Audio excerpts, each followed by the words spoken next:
R$511.700.000. Esse é o valor que 10 organizações religiosas devem sozinhas para a União. Os números foram divulgados no início do ano pela Procuradoria-Geral da Fazenda Nacional. A maior devedora é a Igreja Internacional da Graça de Deus, com um compromisso acumulado de R$144.100.000. A organização neopentecostal foi fundada em 1980 no Rio de Janeiro, como uma dissidência da Universal. Seu líder é o midiático missionário R.R. Soares, cunhado de Edir Macedo. É provável que você já tenha cruzado com ele enquanto zapeava pelos canais de televisão. A trilha sonora é inconfundível. Estou seguindo a Jesus Cristo, atrás não volto não. Atrás o mundo, Jesus à frente. Em seguida, a lista traz a Associação das Famílias para a Unificação e Paz Mundial, a Igreja Mundial do Poder de Deus, o Instituto Espírita Nosso Lar e a Associação Vitória em Cristo. Fechando o ranking das 10 mais, estão o Centro Islã do Brasil, a Igreja Cristã Apostólica Renascer em Cristo, a Igreja de Nossa Senhora do Rosário e São Benedito, o Mosteiro de São Bento da Bahia e a Igreja Evangélica Assembleia de Deus.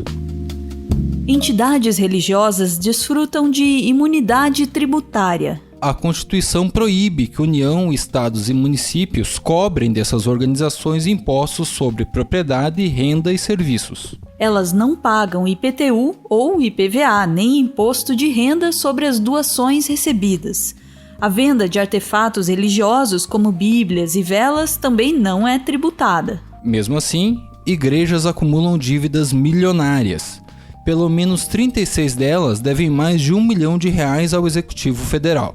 As obrigações correspondem principalmente a débitos com a Previdência Social e a compromissos trabalhistas.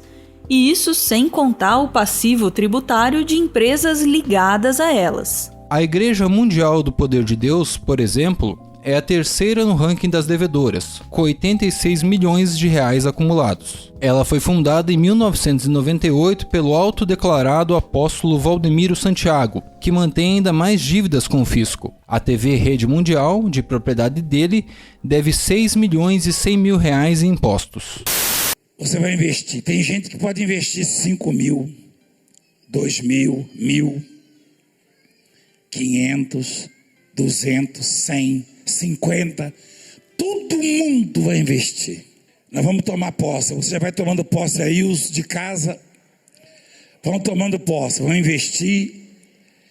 É o socorro. A conta é mais que vencedora, está lá, porque é exclusiva da TV essa conta, da televisão. E vai direto para lá. Todos esses débitos contam da dívida ativa da União. Um compromisso é inscrito na dívida ativa quando não é pago espontaneamente no prazo legal fixado. Enquanto não é paga, a dívida é atualizada mensalmente pela taxa Selic. Em 2018, as obrigações da Igreja Internacional da Graça de Deus de R.R. Soares eram de R$85.300.000. Em agosto de 2019, chegaram a 127 milhões, segundo dados do Ministério da Economia, e alcançaram os R$144.100.000 em fevereiro de 2020. Atualmente, a Igreja Internacional possui 3.000 templos espalhados por 14 países. Além do Brasil, eles estão na Argentina, no Peru, no Uruguai, no Paraguai, no Chile, nos Estados Unidos, no México, em Portugal, na Espanha, na França, na Inglaterra, no Japão e na África do Sul. A graça de Deus está em todo o mundo.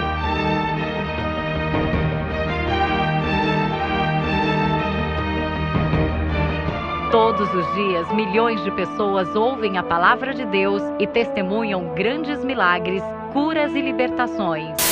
A quantidade de entidades religiosas registradas na Receita Federal cresceu 72% desde 2005.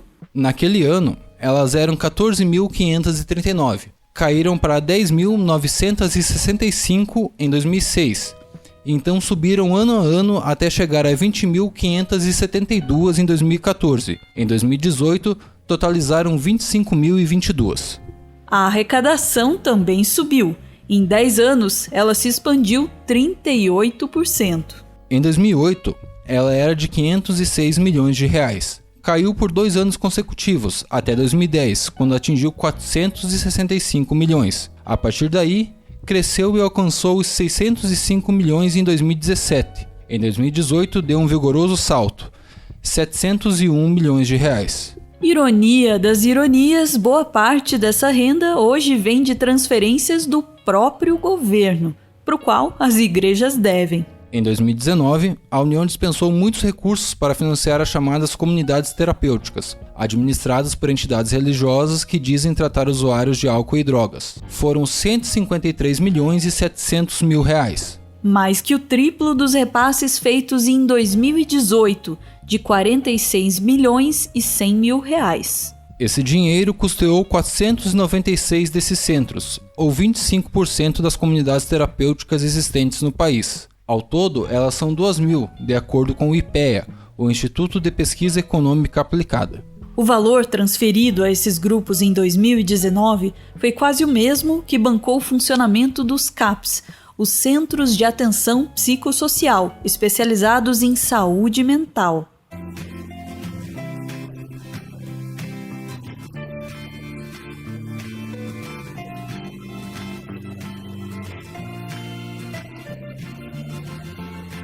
Não é o que afirmam os estudos e relatos a respeito. Uma reportagem publicada pelo site The Intercept Brasil em maio de 2019 diz: Nas mais de 20 entrevistas feitas para essa reportagem, frequentemente familiares de usuários apontaram as comunidades terapêuticas como a opção que resta, mas não há evidências de que o tratamento que elas oferecem realmente funcione. Embora o governo continue injetando dinheiro nesses espaços, não há números que mostrem que essa verba está, de fato, servindo para a recuperação de dependentes. O psiquiatra e professor da Unicamp, Luiz Fernando Toffoli, também fez uma avaliação das comunidades terapêuticas, em entrevista ao Nexus Jornal. Ele disse: A existência de um serviço com esses preceitos não tem nada de errado. O problema é que isso vem a reboque do proselitismo religioso, catequização, de uma força política conservadora vinculada a esse proselitismo, aliada a uma falta de fiscalização, o que pode fomentar abuso sistemático de direitos humanos. Ou, para usar uma palavra mais popular no momento, é doutrinação mesmo. Em 2013, a revista norte-americana Forbes, habituada a ranquear ricaços, estimou a fortuna dos pastores evangélicos mais endinheirados do Brasil. Alguns deles também são os líderes das organizações religiosas que mais devem hoje. Naquele ano, a fortuna de R.R. Soares, líder da Igreja Internacional da Graça de Deus, já era de 255 milhões de reais. Ou seja, já naquela época, sua fortuna era 77% maior do que a dívida que a igreja dele acumula hoje. Valdemiro Santiago, da Igreja Mundial do Poder de Deus, possuía em 2013 450 milhões de reais. Ou mais de 5 vezes a dívida de sua igreja atualmente. O casal Estevam e Sônia Hernandes, da Renascer em Cristo, era dono de 130 milhões de reais em 2013. Mais de 4 vezes a dívida da igreja liderada por eles hoje. Naquela época, o pastor mais rico do Brasil, segundo a Forbes, era Edir Macedo. Claro, sempre ele, com impressionantes 1 bilhão e 900 milhões de reais. Em 2014, Edir Macedo inaugurou em São Paulo o Templo de Salomão, que pretende ser uma réplica do templo de mesmo nome descrito na Bíblia. Uma obra faraônica que custou 680 milhões de reais. Para a construção, o bispo importou 40 mil metros quadrados de pedras de Israel, o equivalente a 4 campos de futebol. Tudo, claro, com isenção fiscal, sem pagar imposto. Quer dizer, prosperidade na saúde, prosperidade na alma e prosperidade econômica. Então, é direito nosso requerer de Deus a plenitude da vida, a prosperidade. Em 2017, as entidades religiosas quase conseguiram a anistia total de suas dívidas milionárias com o governo, por meio do Refis, o Programa de Recuperação Fiscal.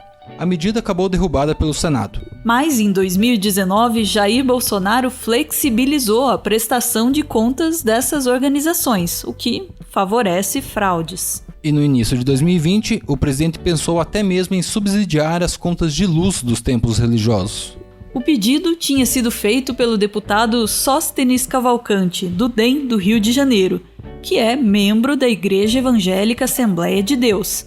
Ele justificou: como o templo só usa energia em horário de pico, à noite, só fica naquela faixa de consumo do vermelho, e aí acaba pagando uma sobretaxa na energia. Senhor, perdoai as nossas dívidas. O reino dos céus pertence a quem pode mais e chora menos.